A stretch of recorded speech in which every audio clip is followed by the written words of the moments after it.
12 ज्योतिर्लिंग की कथा का स्मरण कराया। भगवान शिव ने अपनी जटा से बेलपत्र को उठाकर अपने हाथ में लिया है और भगवान शंकर स्वयं बेलपत्र को हाथ में रखकर 12 ज्योतिर्लिंग की कथा को श्रवण कर रहे हैं। भगवान शिव ने बेलपत्र को हाथ में लेकर 12 ज्योतिर्लिंग की कथा का स्मरण कराते हुए पूछा। भगवान शिव कहते हैं, तुम रुका जी, आपने संपूर्ण शिव महापुराण की कथा कही, दुर्वासा बाबा का स्मरण कराया। भगवान दुर्वासा ऋषि ने बारंबार राम और कृष्ण की परीक्षा ली। उस रूप में आप स्वयं शिव अवतरित हुए। प्रभु एक काम करिए, अब आप हमें जो भगवान शंकर पृथ्वी पर अवतरित हुए 12 जगह पर, उस कथा को श्रवण करा दीजिए। भगवान भूत भावन भगवान शंकर ने जैसे ही कहा तो तुमरुका जी ने कहा, हे भोलेनाथ, ये 12 स्थान आपके द्वारा प्रकट किए हुए हैं। इन 12 जगह पर अगर जीव किसी भी एक स्थान पर भगवान शंकर की शिव महापुराण की कथा को श्रवण करेगा, उसका जीवन फिर बार बार जन्म और मरण से छूटकर वह भगवान के ही धाम को चला जाए। आज भी नियम है, 12 ज्योतिर्लिंग में से किसी भी एक ज्योतिर्लिंग पर शिव महापुराण की कथा का स्मरण कभी कहीं हो रहा हो, सुन लीजिएगा। जीवन में कभी मौका नहीं। भगवत तत्व को धारण किया।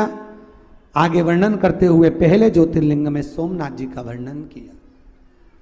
सोमेश्वर महादेव भगवान दक्ष प्रजापति ने अपनी 27 कन्या चंद्रदेव को भी आई। कितनी कन्या? 27। पर चंद्रदेव एक रोहिणी नाम की कन्या थी, उसको बहुत प्रेम करते थे। रोहिणी नाम की कन्या को अधिक स्नेह करते, बाकी की कन्याओं को देखते तक नहीं। सारी कन्या मिलकर अपने पिताजी के पास में जाकर कहती हैं, पिताजी तुम्हारा जमाई केवल एक बेटी को चाहता है, बाकी का किसी को नहीं।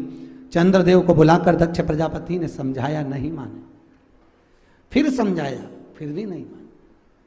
बार बार समझाने पर चंद्र ना समझे, क्योंकि अहंकार में फूले हुए थे।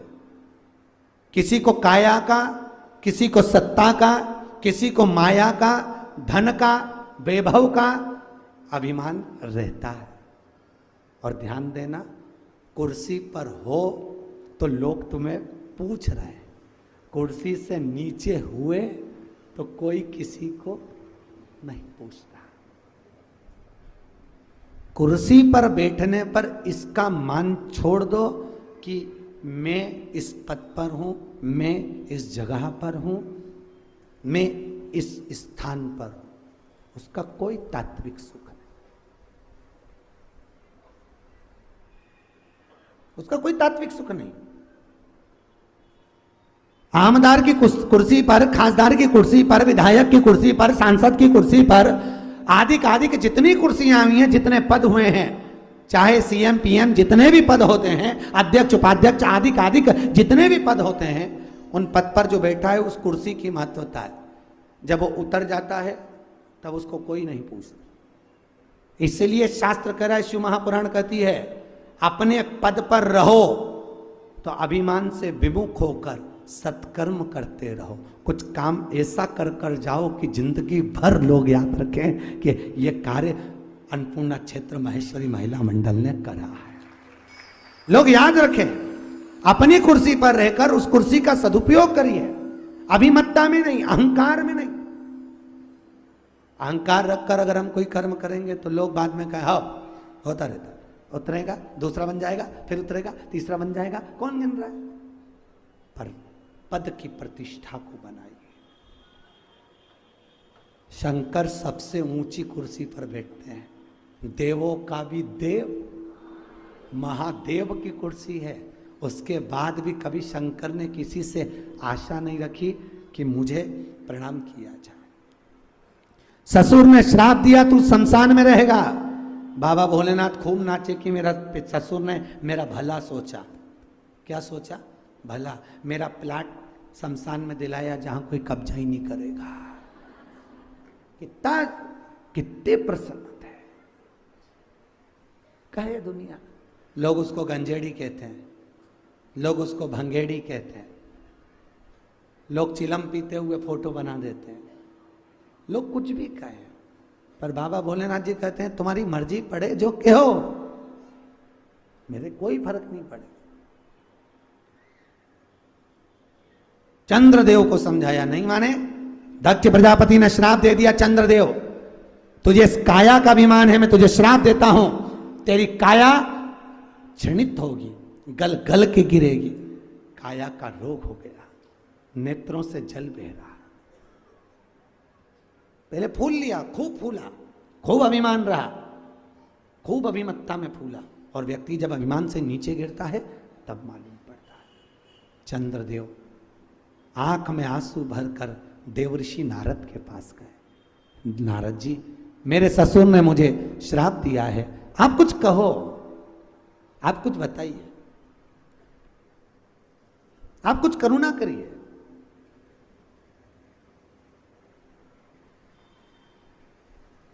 और जहां अभिमत्ता चली जाती है वहां भगवान स्वयं साथ निभाता, स्वयं। यहीं उषा नगर में श्री रूप नारायण जी मंत्री जी ने श्रीमद् भागवत कथा कराई थी, याद है आपको? कौन कौन आया था? आपको ध्यान में होगा, आए थे। रूप नारायण मंत्री जी ने कथा कराई, ठंड का समय, इतना पानी, इतना पानी, इतना पानी, इतनी ठंड। स्वयं 1008 श्री विष्णु प्रपन्नाचार्य जी महाराज जी उस कथा में जब पधारे तो उन्होंने भी कहा कि पूरी परीक्षा रूप नारायण जी आपकी भगवान ले रहा है, और तो भी परीक्षा जब ले रहा है आप उस परीक्षा में पास होते चले जा रहे। कहीं अभिमत्ता थी नहीं, इसलिए कथा का तात्विक रस बढ़ता गया। एक बात बताएं, अन्नपूर्णा क्षेत्र महेश्वरी महिला मंडल, आपकी कथा में भी कहीं दिखावा नहीं था, इसलिए कथा का रस बढ़ते चले गया। जिस जगह पर दिखावा होता है वहां पर रस नहीं आता। और पहली कथा है जहां पर हमने एक हमारा फॉर्म नहीं भेजा, पहली कथा है, वो हेड़ा भाभी के कारण। नहीं तो हर कथा में एक हमारा फॉर्म आता है, उस फॉर्म में लिखा रहता है बीच कथा में कोई नहीं आएगा, आएगा तो हम व्यासपीठ से उतर जाएंगे। ये हमारा नियम है, उस फॉर्म को भरवाते हैं हम पहले, ये हमारा नियम है। फिर प्रसादी में कोई आखिरी तक भी बचा है तो भी उसको कण का प्रसाद देना पर देना जरूर, ये हमारा नियम है। कोई भूल से भी अगर बाद में भी आया है तो भी उसको प्रसाद दो, ये हमारा नियम। तीसरा हमारे नियम बता रहे हैं हम, जो फॉर्म भरवाते हैं उसका, कोई भी कथा में आया है उसको अगर शरीर में कष्ट है उसकी कुर्सी की व्यवस्था आपको करना है। उससे जमीन पर बैठते बन जाए ठीक है, नहीं तो आपको उठना पड़ेगा और उसकी व्यवस्था, उसको कुर्सी देना पड़ेगी। क्यों? क्योंकि बेचारा इतनी दूर से आया है, उसके शरीर में कष्ट होगा, वो ठीक नहीं लगेगा। कोई अतिथि कथा में आ रहा है, कोई आमदार, कोई खासदार, कोई विधायक, कोई सांसद, कोई कथा में आए, कथा के पहले बुलवाओ या बाद में बुलवाओ। क्यों? उसका हम भी सम्मान करें, उससे हम भी मिलें तो हमको भी अच्छा लगेगा। हम उससे बात ही नहीं कर पाए, फिर कथा में लग जाए तो उसको लगेगा बताओ महाराज को कितना अहंकार कि हमसे बात नहीं करी। भगवत तत्व को धारण। तीसरा, भरी सभा में अगर कोई बधाई बट रही है तो वो 4 लोगों को ना दी जाए, अगर देना है पूरी सभा में सबको दीजिए, नहीं तो अपने रिश्तेदारों को घर पे दीजिए, पर भरे पंडाल में कोई बधाई ना बटे। एक को मिली और दूसरे को नहीं मिली, दूसरे को नहीं मिली, जिसने दी और जिसको मिल गई वो तो खुश हो गया, पर जिसको नहीं मिली उसका दिल उदास हो गया, उसको नहीं मिली। इसलिए बधाई बटे सबको दो, नहीं तो मत दो, ये नियम होना चाहिए। हम लोग केवल हेड़ा भाभी के कारण हमने फॉर्म नहीं भरवाया, नहीं तो जबरकोटा परिवार, चाहे अपना पैलेस वाले मुन्ना राठौर, चाहे गोलू अग्निहोत्री, आदि कादिक जितनी कथा, हमारे उषा वाले रूपनारायण जी मंत्री, आदि कादिक जितने भी कथा लिए हम सब दूर फॉर्म भरवा लेते हैं कि ये नियम हमको चाहिए तो कथा का रस हो। सम्मान भाव रखो, समभाव रखो।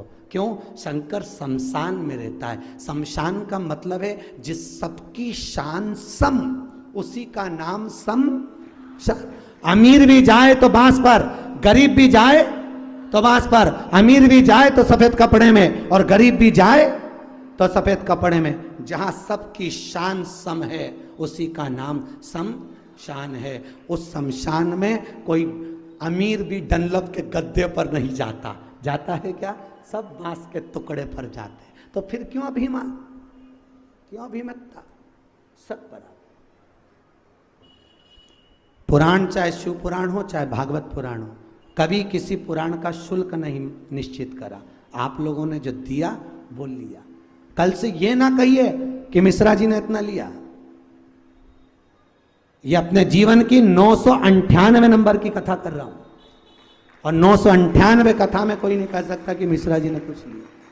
और शिव महापुराण का नियम है 2 साल गौशाला को बनाने में केवल 4-6 महीने 8 महीने की और देरी है, बस उस माँ के लिए मांगा है। और आप लोगों का प्रेम इतना है। कई लोग कहते महाराज इतना सोना क्यों पहन के बैठते हो? और महाराज तो बैठते नहीं। हमने कहा तुमने दिया हम पहनेंगे, तुम्हारे पास भी है, पर तुमने लाकर में धर दिया, बाद में बहू को दे दोगे, बेटों को दे दोगे, और मर के चले जाओगे, पहनोगे कब? बस अंतर इतना है, हमको दिया इसलिए हमने पहना। आपके पास भी है, और दुनिया में ऐसा कोई कथाकार नहीं जिसके पास सोना चांदी नहीं हो, खूब है, पर नहीं पहनता। फिर भी गरीबड़ा बन करके हमारे पास तो कुछ नहीं, आप तो दो, तो खूब दिया। और आपका आशीर्वाद इतना है जीजियों, आपको बहन कहता हूं, आपका इतना आशीर्वाद है, इतना आशीर्वाद है, बाबा की इतनी कृपा है कि 2019 के जुलाई तक कथाएं खूब है, उसकी कृपा। ये आपका आशीर्वाद है, ये आपका प्रेम है, धन नहीं, आशीर्वाद फलता है। इसलिए आपको कह रहे हैं, माता पिता भले किसी को भी साड़ी दें, माता पिता किसी को दौलत दें, संपदा दें, हमको नहीं चाहिए। आप क्या कहोगे? आपका आशीर्वाद दो।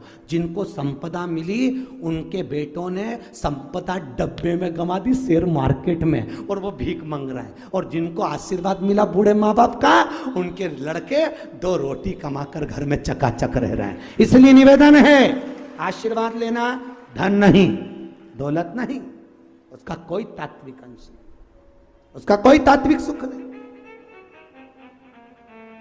शास्त्र कह रहा है, चंद्रदेव को अभिमान आया, क्षय रोग हो गया, शरीर गल गया, गिर गया, गुरु जी ने कृपा कर दी। देव ऋषि नारद ने कहा तुम्हारी आकृति का शिवलिंग बनाओ, उसकी आराधना करिए, पूजन करिए। आकृति का शिवलिंग बनाया, पूजन करी, पूजन करी, शंकर जी प्रसन्न होकर काया के रोग से मुक्ति दे दिए।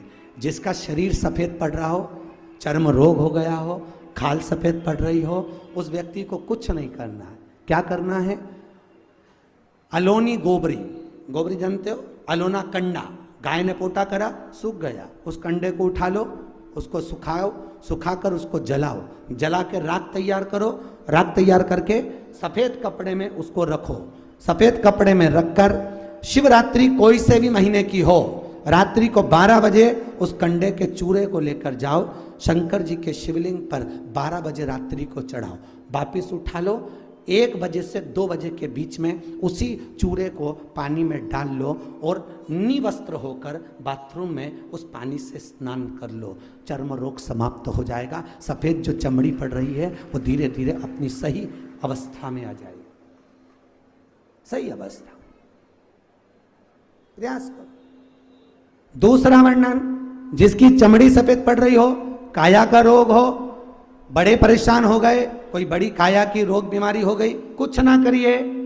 कभी सोमनाथ जी जाएं तो सोमनाथ के मंदिर के शिखर को 1 कटोरी में घी रखकर, शिखर को दिखाकर भगवान शंकर का एक बार जो 10 नाम आपको बताए थे शिव और पार्वती के, वो 10 नाम बोल लो और घी दिखा लो शिखर को। उसी घी को लेकर आ जाओ, प्रतिदिन 11 दिन तक लगाओ, चर्म रोग समाप्त हो जाता है, कभी नहीं रहेगा। जितनी गोली दवाई खाते हैं चर्म रोग उतना बढ़ता है, पर भगवान शिव आरोग्य के देवता हैं, रोग मुक्त करने वाले, आरोग्यता प्रदान कर, चर्म रोग मिट जाता है। आगे कथा आई है, सोमेश्वर के रूप में भगवान विराजमान हुए। अगला वर्णन आया है मल्लिकार्जुन कार्तिकेय जी रुष्ट होकर श्रीशैलम में जाकर विराजमान। कहां पर? श्रीशैलम।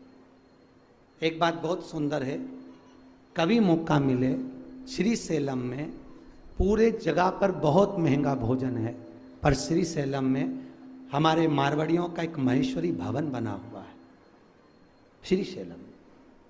मैंने एक चीज वहां की बहुत अच्छी लगी, पूरी महेश्वरी समाज को मैं साधुवाद दूंगा, एक बार जोरदार ताली बजाओ उनके लिए।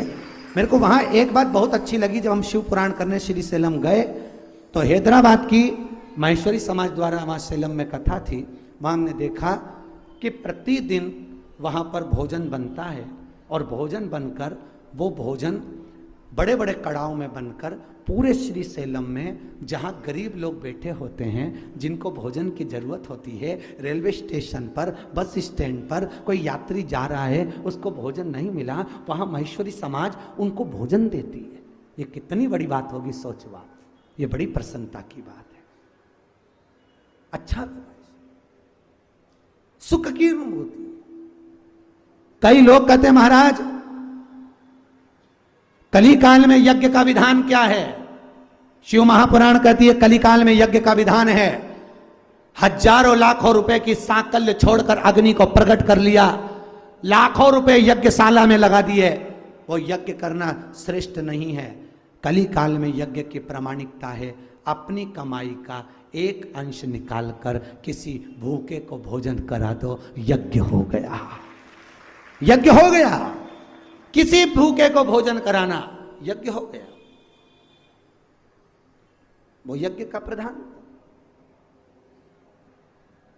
वो यज्ञ के आनंदता है, वो यज्ञ की श्रेष्ठता है। भूखा भोजन कर ले वो आनंद। मल्लिकार्जुन में बाबा श्रीशैलम में जाकर कार्तिकेय जी बैठ गए, माता मनाने के लिए गई। पूरे विश्व में केवल एक मल्लिकार्जुन का मंदिर ऐसा है जिसकी शिखर पर दो ध्वजा लगती है, एक लाल एक सफेद। लाल ध्वजा पूर्णिमा के दिन हवा में उड़ती है और सफेद ध्वजा अमावस्या के दिन हवा में उड़ती है। कितनी भी हवा चल जाए, आंधी चल जाए, पर ध्वजा नहीं उड़ती। उड़ेगी तो पूर्णिमा पे और उड़ेगी तो अमावस्या पर। आप अपनी छत पे ध्वजा लगा दो, उड़ेगी कि नहीं उड़ेगी? मंदिर का शिखर इतना ऊंचा है श्रीशैलम का, पर ध्वजा नहीं उड़ती। पूर्णिमा पे क्योंकि शंकर जी बेटे से मिलने आते हैं, अमावस्या पर माता पार्वती आती है, हवा में उड़ती है। श्रीशैलम में भगवान मल्लिकार्जुन के रूप में विराजमान हुए। अगला वर्णन है महाकाल। दूषण नाम के राक्षस ने ब्राह्मण के बच्चों को पकड़कर निचोड़कर उनका रक्त पिया, तो भगवान को स्वयं भगवान शंकर की बहन, क्या नाम था शिव जी की बहन का नाम क्या है? छी प्रिया। नाम बोलो, छी प्रिया, जिसका लोगों ने अभ्यांग कर कर छिपरा कर दिया। क्या नाम है उसका? छी प्रिया। शंकर जी की एक ही बहन थी, माता पार्वती की ननन, छी प्रिया। वो छी प्रिया भगवान शिव से बोली, भोलेनाथ। शिव जी ने बोला क्या बात है बहन, क्या हो गया ये तो बता। अरे प्रभु, ये दूषण नाम का राक्षस ब्राह्मणों के बच्चों को मार रहा है, आप कुछ करो। भगवान शंकर ने कहा मैं नहीं कर सकता कुछ भी, पर तू कर सकती है छिप्रिया। छिप्रिया ने कहा भैया बोल क्या करना है?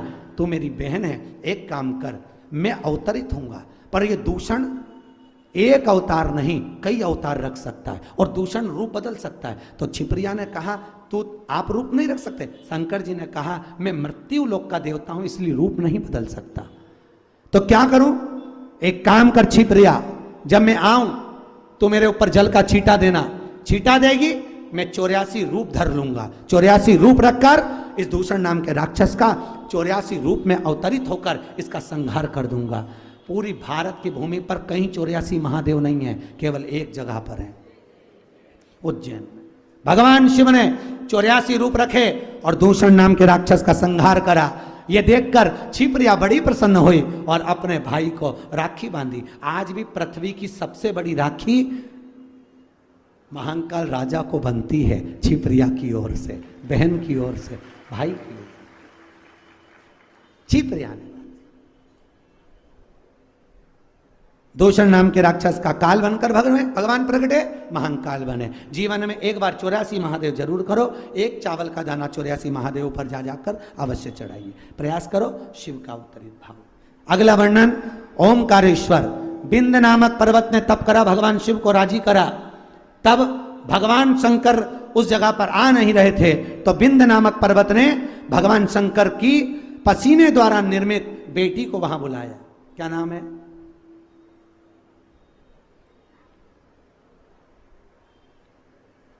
अरे शिव जी की एक बेटी जिसको मान्यता नहीं मिली थी पर गुप्त रूप से बेटी थी, क्या नाम था? अशोक सुंदरी तो पुत्री है, वो तो गोदी में रहती है। अरे यार इतनी बार आप लोग स्नान कर रहे हो। नर्मदा,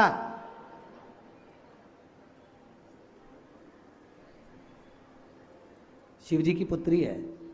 शंकर जी ने जब तप करा था उनके शरीर से पसीना निकला, पसीने ने स्त्री का रूप ले लिया। नर्मदा पुराण में लिखा है। उस स्त्री का नाम क्या पड़ा? नर्मदा। नर्मदा जी के पति का नाम क्या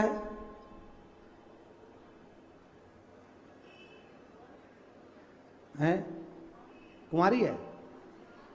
अगर नर्मदा कुंवारी होती तो उसमें पुरुष नहा सकता था? बोलिए जल्दी। अगर नर्मदा कुंवारी होती, हमारे यहाँ तो बेटी बड़ी हो जाती है तो माँ उस बेटी को अलग सुलाती है, बाप के साथ नहीं सुलाती। तो क्या नर्मदा कुंवारी रहती तो कोई पुरुष उसमें स्नान कर सकता था? नहीं। नर्मदा कुंवारी रहती तो पुरुष नहीं नहाता। नर्मदा जी का विवाह राजा पुरुकुस के साथ हुआ था। नर्मदा जी के पति का नाम है राजा पुरुकुस। क्या नाम है? राजा पुरुकुस। नर्मदा जहां से निकली अमरकंटक से, वहां से 5 गांव तक नर्मदा कुंवारी है। उसके बाद नर्मदा जी का विवाह राजा पुरुकुस के साथ हो गया।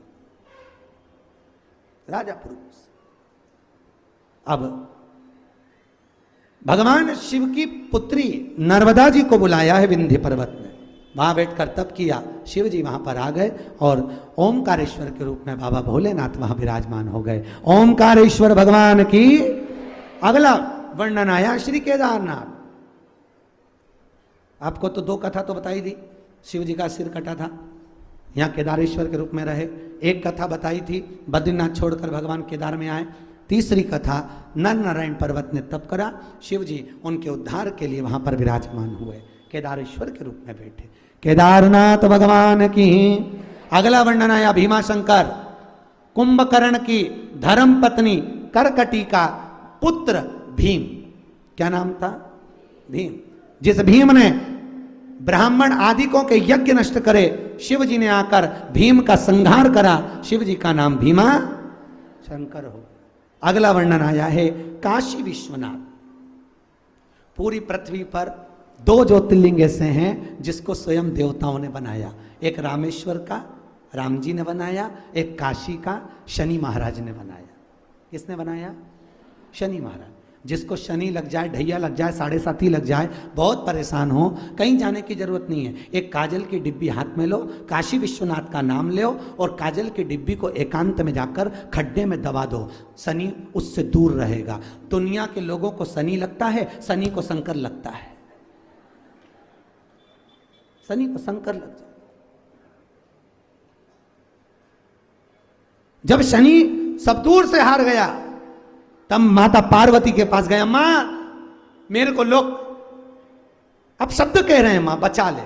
माता पार्वती ने कहा काशी में जाकर गंगा के तट पर शंकर जी का शिवलिंग का निर्माण कर कर तू पूजन करेगा तो शनि तेरे प्राण बच जाएंगे। शनि के प्राणों को शिव ने बचाया है। तो आज भी काशी विश्वनाथ का दर्शन करने जाओ तो वहां गंगा जी में अगर काजल की डिब्बी को बहा दिया जाता है तो व्यक्ति के शरीर के पूरे रोग समाप्त हो जाते हैं। काजल की डिब्बी मात्र गंगा में बहाने पर। कहाँ?